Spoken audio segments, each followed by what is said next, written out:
कहाँ जहर घोल रहे हैं, कहाँ जहर घोल करके बांट रहे हैं? वो जहर तो ये लोग घोल रहे हैं, आरजेडी के लोग जहर घोल रहे हैं। यहाँ पर मान लीजिए कोई पीड़ित परिवार पीटा जा रहा है और समाचार पूछने के लिए आप नहीं आ रहे हैं, उल्टे बयानबाजी कर रहे हैं खिलाफ में, तो जहर तो आप घोल रहे हैं। आप तो घोल रहे हैं, आप उन लोगों का मन बढ़ा रहे हैं। अगर यहाँ के वर्तमान विधायक जो हैं, स्थानीय विधायक, वो कह रहे हैं कि राजनीति आप लोग करने आ गए हैं, तो वो क्या राजनीति नहीं करते हैं? आखिर ये शाहपुर विधानसभा के अभी वर्तमान में विधायक कौन है? अगर शाहपुर विधानसभा में किसी के साथ में अगर कोई अप्रिय घटना घटती है या किसी तरह का सामुदायिक या सांप्रदायिक दंगा होता है, तो वहाँ उनको जाने का अधिकार नहीं है क्या? क्या ये दलित परिवार के साथ में इस तरह की घटना घटी, जहाँ यहाँ पर आपका 4 लेन 6 लेन जाम हुआ, सारे प्रशासन के लोग आए, मीडिया में भी चला, आप लोगों के चैनल पर भी चला, तो क्या उनको यहाँ नहीं आना चाहिए था? क्या हिंदू परिवार से उनको कोई मतलब नहीं है? अगर हिंदू परिवार अगर कहीं प्रताड़ित हो रहे हैं, अगर पीटे जा रहे हैं, अगर उनके संपोषित लोग अगर इस तरह की घटना को कारित करते हैं, तो क्या उनको यहाँ नहीं आना चाहिए था? क्या हिंदू के वोट से उनको मतलब नहीं है? वो राजनीति नहीं कर रहे हैं। राजनीति कौन कर रहा है? क्या जो पीड़ित परिवार है सर, अगर उससे जा कर के कोई मिल रहा है, उनका कोई आंसू पोंछ रहा है, उनके दुख दर्द को अगर कोई बांट रहा है, अगर उनको इस पर राजनीति दिख रही है, तो ऐसी राजनीति हम लोग हमेशा करेंगे। अगर हमारे परिवार के साथ, हमारे हिंदू परिवार के साथ अगर किसी तरह की अगर कोई अप्रिय घटना घटेगी, उसमें हम लोग साथ में हैं और उसकी हर समस्या के समाधान करने के लिए हर स्तर तक हम लोग लड़ने के लिए तैयार हैं। पीछे भी लड़े हैं, आज भी लड़ रहे हैं और आगे भी लड़ रहे हैं। अगर उनको ये राजनीति दिखता है तो वो अपने पास रखें। ऐसे राजनीति हम लोग नहीं कर रहे हैं। राजनीति तो उनको भी मान लें कि वो राजनीतिक व्यक्ति हैं, वो यहाँ के विधायक हैं, महागठबंधन के यहाँ पर सांसद हैं। अगर इस तरह की घटना घटी और आप कहते हैं कि हम सामाजिक न्याय की बात करते हैं, कैसे सामाजिक न्याय कि एक दलित परिवार के साथ में यहाँ पर इस तरह की घटना घटी, यहाँ पर रोड जाम हुआ, आप न्यूज़ चैनल में चला, कई तरह की बयानबाजी हो रही है और आप यहाँ आकर के यहाँ इन लोगों के सुख दुख में क्यों नहीं आए? क्यों नहीं आए? इसलिए नहीं आए कि अगर इस हिंदू समुदाय के पास में आएंगे, हिंदू परिवारों से मिलेंगे तो हमारा मुस्लिम वोट कट जाएगा। आप इसीलिए नहीं इस परिवार के पास में आ रहे हैं। आप मुस्लिमों के संपोषित गुंडों से हिंदू परिवारों पर अत्याचार करवा रहे हैं और उनके पक्ष में अपनी भाषण दे रहे हैं, तो कैसा राजनीति कर? राजनीति तो यहाँ के स्थानीय विधायक और सांसद कर रहे हैं। हम लोग कहाँ राजनीति कर रहे हैं? हम लोग तो जो पीड़ित परिवार है उस परिवार से आकर के हम लोगों से मिल रहे हैं, उनके बारे में, इनकी घटना के बारे में जानकारी ले रहे हैं। हम लोग तो ये ज़रूर यहाँ पर आए, हम मांग किए हैं कि जो भी पीड़ित परिवार है, जो भी इनके साथ में अगर कोई घटना किया है, जो भी नामजद अभियुक्त है, जो भी दोषी है, उस पर कड़ा से कार्रवाई किया जाए। हम लोग प्रशासन से मांग किया है। और बात कहते हैं कि जब बीजेपी के विधायक, जब बीजेपी की सरकार रही है, तभी दलितों पर अत्याचार हुआ है। जब से हम विधायक बने हैं उसके बाद दलितों पर अत्याचार नहीं हुआ है। तो अभी कौन विधायक है?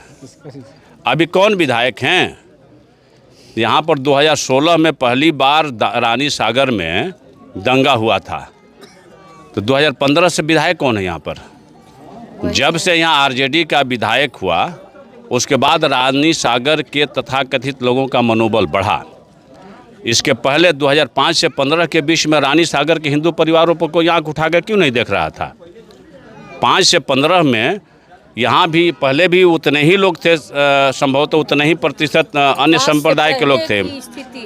और 5 से 15 के बीच में किसी मुस्लिम परिवार को हिम्मत नहीं हुआ कि हिंदू परिवारों पर आंख उठाएं और हाथ उठाएं। अगर दंगा 2016 में रानी सागर में हुआ तो 2016 में हुआ, 2015 में जब यहाँ पर आरजेडी का विधायक हुए और यहाँ महागठबंधन की सरकार हुई, तब जाके पहली बार हुआ। कई हिंदू परिवारों के दुकानों को जला दिया गया, घर को जला दिया गया, यहाँ के बहू बेटियों के इज्जत के साथ में खिलवाड़ किया गया और उसके बाद से लगातार ये घटनाएं छिटपुट होती रहती है और उसी के क्रम में ये भी घटना घटी है।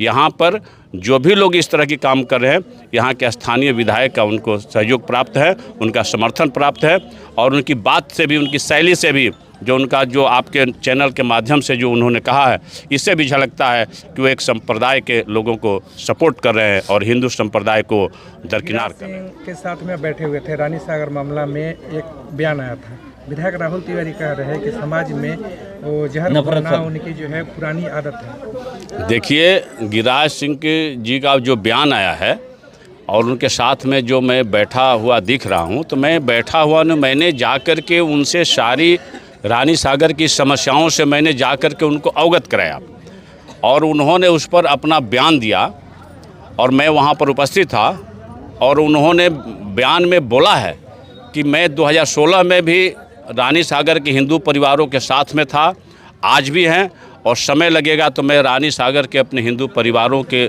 से मिलने ज़रूर आऊँगा। उन्होंने मुझे भी आश्वस्त किया है कि मैं बहुत जल्द रानी सागर का प्रोग्राम बनाऊँगा, संबंधित पदाधिकारियों से भी बात करूँगा, हम केंद्र सरकार से भी बात करेंगे कि हमारे जो भी हमारे यहाँ पर रानी सागर में हिंदू परिवार है वो कैसे सुरक्षित रहेगा, उनका मान सम्मान की रक्षा कैसे होगी, ये हम इसकी चिंता करेंगे। इस पर उन्होंने बयान दिया है। विधायक राहुल तिवारी कह रहे हैं कि समाज में जहर घोलना उनकी पुरानी आदत है।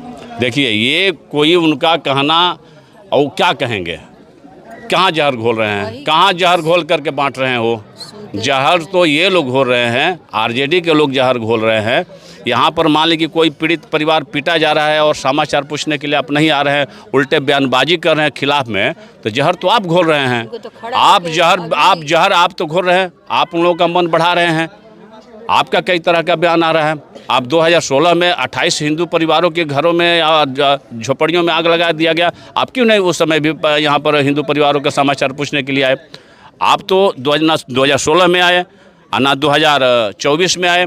इसके पहले भी कई तरह के हिंदू परिवारों के साथ में मुस्लिम परिवारों के द्वारा अत्याचार किया गया है। तो 15 से तो लगातार विधायक वो भी है, एक बार भी उनको नहीं सूझा कि हिंदू परिवारों का समाचार आकर के पूछे, दुख दर्द में आकर के उनका दुख समझे या दुख बांटे, और उल्टे दूसरे पर राजनीति कर रहे हैं और दूसरे को कह रहे हैं कि जहल घोल रहे हैं। जहल तो यहाँ वो घोल रहे हैं जो वर्तमान विधायक हैं, वो अपनी बयानबाजी करके उन लोगों का मनोबल को बढ़ा रहे हैं, हमारे हिंदू परिवारों के मनोबल को गिरा रहे हैं।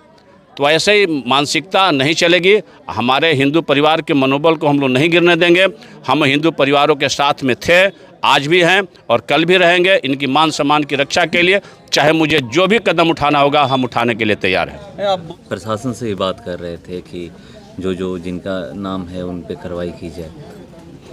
हमने अभी शाहपुर थाना प्रभारी और डीएसपी जगदीशपुर से हमने बात किया और हमने मांग किया है कि जो भी इस कांड में दोषी है, जिन पर नामजद प्राथमिकी दर्ज है, उनको अविलंब गिरफ्तार किया जाए।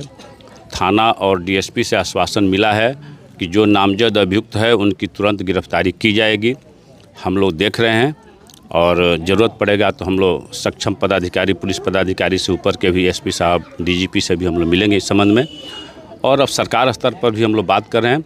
अक्सर यहाँ पर इस तरह की घटनाएं होती हैं। यहाँ के दलित और महादलित परिवार जो है, पिछड़ा अति पिछड़ा जो परिवार है, जो यहाँ पर एक तरह से जो भी हमारे हिंदू समाज के लोग हैं, वो अल्पसंख्यक बन कर के और इस तरह से प्रताड़ित हो रहे हैं जैसे बांग्लादेश में हिंदू आज के डेट में प्रताड़ित हो रहे हैं। वही स्थिति रानी सागर में है हमारे हिंदू भाइयों के साथ में, और इस अत्याचार को हम लोग बर्दाश्त नहीं करेंगे। अगर सरकार स्तर पर, प्रशासन के स्तर पर हम लोग को पूरा भरोसा है कि हमारी एनडीए की सरकार है बिहार में, इस पर ज़रूर एक्शन लेगी और जो भी नामजद अभियुक्त हैं उनकी मुझे विश्वास है कि अविलंब गिरफ्तारी होगी। अगर गिरफ्तारी नहीं होगी तो हमारी पार्टी स्तर से हम बात करेंगे अपने नेताओं से और अगला रणनीति हम लोग उसके बाद तय करेंगे। हम लोग हर संभव प्रयास करेंगे कि जो भी हमारे यहाँ पर खास करके रानी सागर में हमारे जो अल्पसंख्यक हिंदू भाई हैं उनको सुरक्षित हम लोग कैसे रखें। हमारी यहाँ की माताएं और बहनें जो अपनी पीड़ा आपके सामने व्यक्त कर रही है, हम लोग के सामने व्यक्त कर रही है, वो कहने की ज़रूरत नहीं है। इस पीड़ा से हम लोग पहले भी अवगत हुए हैं, आज भी अवगत हो रहे हैं, और इस पीड़ित परिवार को हम लोग कैसे इस पीड़ा से हम लोग निदान दिलाएं, इसके लिए हम लोग हर संभव प्रयास पहले भी किए हैं, आज भी करेंगे। और इन लोगों को सुरक्षित रखने की जिम्मेदारी हमारी सरकार की है और ये बिहार में नीतीश जी के नेतृत्व में एनडीए की सरकार है। मुझे पूरा भरोसा है कि सरकार इस पर तुरंत एक्शन लेगी और हम लोग केंद्रीय नेतृत्व को भी इस संबंध में हम लोगों ने जानकारी दिया है, प्रदेश नेतृत्व को भी जानकारी दिया है। आगे आने वाले 1-2 दिनों में मुझे विश्वास है इस पर सरकार स्तर से, प्रशासन स्तर से जल्द से कुछ न कुछ निर्णय लिया जाएगा और जो भी दोषी हैं इसमें बख्शे नहीं जाएंगे, मुझे पूरा विश्वास है।